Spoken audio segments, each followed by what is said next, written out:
Et dans les news de ce soir, il y aura du cyclisme, il y aura du tennis, de l'athlétisme, du hand et bien sûr du football. Allez, on commence avec le cyclisme. On parle de la France. Oui, Pinot renonce au championnat. Thibaut Pinot ne participera pas au championnat de France de cyclisme suite à sa chute le samedi dernier lors du Critérium du Dauphiné, dont la course aura lieu dimanche prochain à Grandchamp, en Bretagne. Ressentant des douleurs dorsales à moins de 15 jours du départ du Tour de France à Nice, lui et sa formation ont opté pour le repos afin d'arriver dans les meilleures conditions sur la Côte d'Azur le 29 août prochain. Et puis en tennis, Muguruza déclare forfait. Oui, Garbiñe Muguruza a décidé de faire l'impasse sur le tournoi de Cincinnati. Dernière répétition avant l'US Open. La numéro 16 au classement WTA a annoncé sur son compte Twitter que c'est en raison d'une gêne persistante à la cheville gauche qu'elle a déclaré son forfait. La tenniswoman espère être sur le sol américain très bientôt pour participer à l'US Open. Un mot d'athlétisme. En Côte d'Ivoire, les athlètes unis contre le coronavirus. Et oui, les championnats nationaux 2020 qui démarrent ce 19 août au stade Félix Houphouët-Boigny auront lieu dans un contexte marqué par la pandémie de la Covid-19 en vue de l'éradiquer. C'est donc autour de la thématique « Contre le Covid, je cours, je saute et je lance » que les batailles se tiendront, a indiqué Jano Kwadio Kwame, le président de la Fédération ivoirienne d'athlétisme. Cette compétition rassemblera 165 athlètes mixtes. En handball à présent, on parle des Coupes d'Afrique. Inquiétude pour Habitat et Red Star. À 3 mois du début de la Coupe d'Afrique des clubs champions, les deux représentants ivoiriens, Habitat HBC en dames et le Red Star chez les hommes, n'ont pas encore débuté leur préparation. En effet, l'arrêt du championnat par la fédération et le mode de préparation indiqué par le ministère ne plaident pas en leur faveur, de quoi soulever des inquiétudes chez les entraîneurs des deux clubs. Et en football, on commence avec le FC Barcelone. Eto'o craint un départ de Messi. La nouvelle des envies de départ de Léo Messi du FC Barcelone inquiète. Samuel Eto'o, ex-attaquant du club catalan, pense que si Messi décide de partir, il faudrait trouver un autre nom au club. Selon lui, la chance de Barcelone, c'est d'avoir le meilleur joueur du monde et le meilleur joueur de tous les temps. Pour Eto'o, les dirigeants doivent tout faire pour que Messi termine sa carrière chez les Blaugrana. En Angleterre maintenant, John Obi Mikel de retour. Sans club depuis la rupture de son contrat à Trabzonspor en Turquie, John Obi Mikel fait son retour en Angleterre 3 ans après son départ de Chelsea. Le Nigérian de 33 ans poursuivra sa carrière à Stoke City, relégué en Championship. C'est le 3e club anglais du milieu de terrain nigérian après Chelsea et Middlesbrough. Un mot d'Arsenal, Aubameyang devrait prolonger. Et oui, Pierre-Emerick Aubameyang pourrait rempiler pour 2 années supplémentaires avec les Gunners. L'international gabonais aurait pris sa décision de rester après plusieurs moments de réflexion. Acheté en janvier 2018 à 41 milliards de francs CFA, Aubameyang a marqué 22 buts en 36 rencontres de Première Ligue. Et on termine avec cette information sur le club de Lille. Yves Dabila prêté à Mouscron. Le défenseur central ivoirien Yves Dabila va passer une nouvelle saison en Belgique. L'international espoir de 23 ans, prêté au Cercle Bruges la saison passée, est envoyé au club satellite de Lille, le Royal Excel Mouscron.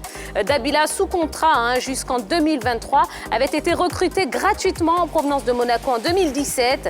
Il n'a plus porté le maillot lillois depuis février 2019. Voilà en ce qui concerne les news de ce soir. Je vous propose tout de suite de retrouver notre grande team. Bonsoir messieurs, dames, comment allez-vous? Ça va bien. Bonsoir Tia. Ça va? Ouais. Bon, super, bien en forme? Oh ouais. On peut le dire quand même. Bah oui, mais dites-le alors que vous êtes en forme. Il y a trop d'embouteillages à Abidjan, c'est pas bien. Bon, alors ça, c'est un autre sujet, c'est un autre combat, j'ai envie de dire. C'est dans le sport aussi. Les embouteillages, oui, ça peut être du sport parfois. Absolument, absolument. Allez, écoutez, on va parler de cette actualité sportive qui est très, très riche, très, très intense, comme tous les soirs. Et on commence avec vous, Yellow. Qu'est-ce que vous retenez de cette actualité? Je retiens qu'il y a une dame qui ne participera pas à l'US Open. Et qui est cette dame? C'est Garbine Muguruza. Alors, après les hommes qui ont émis des réserves quant à leur participation à l'US Open, Rafael Nadal, Federer, par rapport à sa blessure au genou, c'est à cette dame-là d'émettre aussi des réserves quant à sa participation à l'US Open. Déjà contrainte de renoncer à disputer le tournoi de Lexington la semaine passée. Cette semaine-là, Muguruza a... Elle pense qu'elle ne pourra pas participer, bien évidemment, à l'US Open parce qu'elle a eu une décision de son équipe médicale qui, elle, a décidé de déclarer forfait parce qu'elle a un souci, un bobo à sa cheville. Donc, on espère qu'elle va mieux se remettre et qu'elle pourra participer certainement à l'US Open qui se tiendra le 31 août 2020. Un bobo, oh bah, j'aimerais bien vous y voir. Hein. Attendez, quand on est athlète professionnel, quand on est athlète de haut niveau, oui, la moindre petite douleur, je veux dire, est à prendre au sérieux. Hein? Donc, modérez votre langage, jeune dame. Ouais, mais qu'est-ce que ça change? Un bobo. Un boubou, un bonbon. D'accord, À la très cheville, bien. mais c'est pas sa main. Bon, pas sa main. Elle utilise la main pour shooter le... Mais elle se déplace avec Mais les ses pieds. appuis, c'est Les pieds, pour se déplacer, pour voir les appuis. Hein. Un peu s'asseoir. Elle peut Quoi? s'asseoir. Il n'y a pas mais de c'est du tennis. handisport. Mais c'est du tennis, on peut Vous jouez au s'asseoir. tennis? On peut toujours s'asseoir au tennis. Non, on joue au tennis quand t'es enfant là. Assis. D'accord, Mais bien d'accord. sûr. Merci, d'accord. merci. Avec du citron?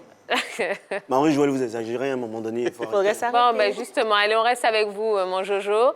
Vous voulez nous parler de quoi? Ah, moi, j'ai des interrogations, tout comme les entraîneurs des clubs. On va parler d'handball. Oui. Alors, les deux clubs ivoiriens qui sont retenus pour aller en Coupe d'Afrique, les clubs champions, pardon, ne sont pas encore prêts, ils n'ont pas encore débuté leurs entraînements. Et ça crée un peu un problème. Et les entraîneurs des clubs-là se posent des questions. Est-ce qu'ils iront? Est-ce que ça ne va pas les empêcher de performer lors de cette compétition-là? Alors que moi, j'ai remarqué que les clubs ivoiriens s'entraînent difficilement, souvent n'ont même pas de salle d'entraînement et ils vont à ces compétitions-là et puis ils arrivent à la deuxième place, tout ça. Mais si la fédération essaie de mettre tout à leur disposition pour pouvoir travailler dans de meilleures conditions, est-ce qu'ils ne vont pas performer là-bas? Et nous sommes seulement à 3 mois de la compétition, il n'y a pas encore d'entraînement, c'est difficile et il faut les aider là. Même si la fédération de football veut, il faut s'ingérer là-dedans aussi, puis il faut mettre les moyens aussi à leur disposition. Il y a trop de Parce que c'est problèmes ça au la Côte football d'Ivoire. actuellement, hein. Non, il n'y a pas trop de problème, c'est juste le problème des élections.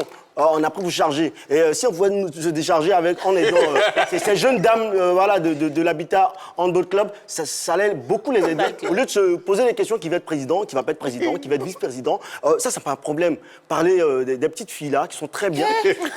Mais des jeunes dames. Elles n'ont pas même pas encore dépassé 25 ans. Il est dangereux. Mais on comprend l'idée. Il est dangereux. Et il y a quand même une part de vérité, parce que Ah oui. c'est vrai que voilà, tout est focalisé autour de cette élection. Ah oui. On ne dit pas que ce n'est pas important, non, mais effectivement, il y a beaucoup d'autres sports qui sont là, qui sont présents et qui méritent qu'on leur donne aussi de la lumière. Merci, Sia. Notamment le hand, c'est ce que vous vouliez dire. Ah oui, merci d'éclairer la lanterne déjà. Parce que c'est ce que je voulais dire. Hein. D'accord, Maintenant, mais on vous a êtes bien mon porte-parole. compris. Voilà. Bien compris. Même les présidents des autres fédérations s'intéressent à l'élection à la fédération. Non, mais de football.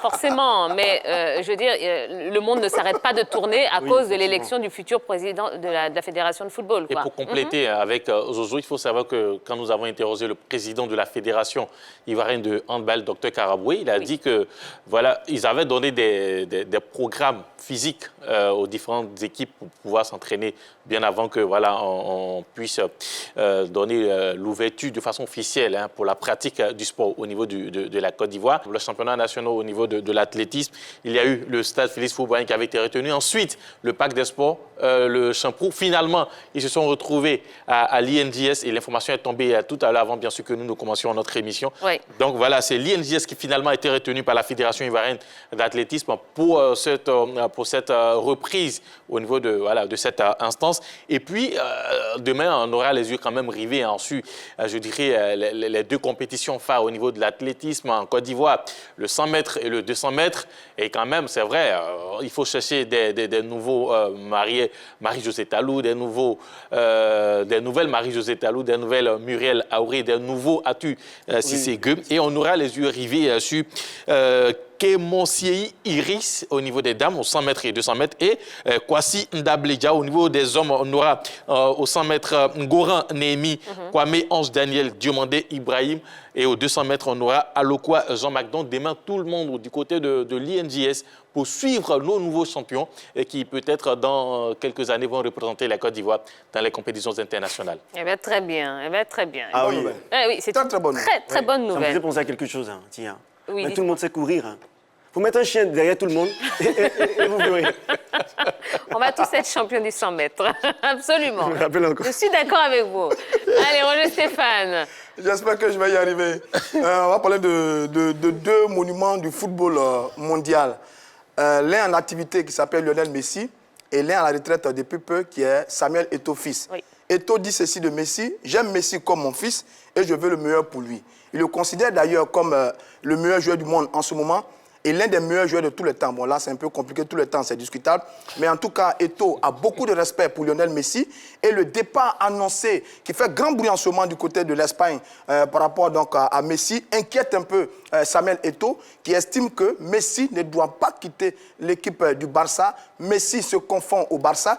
Il dit d'ailleurs que si Messi quitte le Barça, on devrait trouver un autre nom au club. C'est gros, mais ça montre bien la marque de respect de Samuel Eto'o fils pour Lionel Messi. Lionel Messi, on le rappelle encore, qui a pu une raclée il n'y a pas longtemps avec son club face à l'équipe du Bayern 8-2. Lionel Messi qui a des envies de départ qui ont été démenties aussitôt au niveau de la presse espagnole, au niveau des dirigeants du club du Barça. Mais là, Eto'o met une couche. Eto'o et Messi ont évolué ensemble au Barça entre 2004 et 2009. Eto'o l'a vu venir, il était tout jeune, il a encadré. C'était l'époque avec Ronaldinho.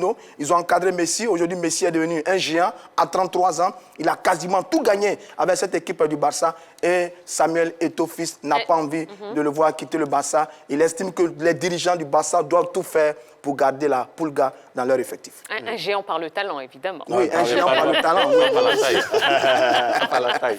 Mais alors, je vais me faire beaucoup d'ennemis là en disant ça.